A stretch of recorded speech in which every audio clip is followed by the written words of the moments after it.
संपूर्ण दत्तभक्तांना देवदत्त. अनादी काळापासून पवित्र अशी माहूरगड दत्तशिखरची परिक्रमा ही यावर्षी दिनांक 27 ऑगस्ट 2026 गुरुवार रोजी म्हणजेच श्रावण शुक्ल शुद्ध चतुर्दशी दिवशी सायंकाळी 6 वाजता प्रारंभ होत आहे. या परिक्रमेमध्ये देवस्थानचे साधू महापुरुष व भाविक भक्त एकूण 27 तीर्थक्षेत्राचे दर्शन घेऊन ही परिक्रमा 28 ऑगस्ट 2026 शुक्रवार रोजी सायंकाळी 6 वाजता या ठिकाणी माहूरगड येथे परत येणार आहे.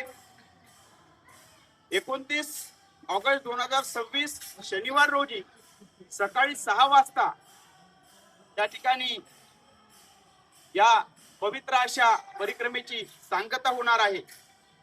या परिक्रमेचा लाभ तसेच ही परिक्रमा भाविक भक्तांनी करावी असे मार्गदर्शन असे आव्हान या ठिकाणी दत्तशिखर संस्थान माहूरगड यांनी केलेले आहे. देवदत्त.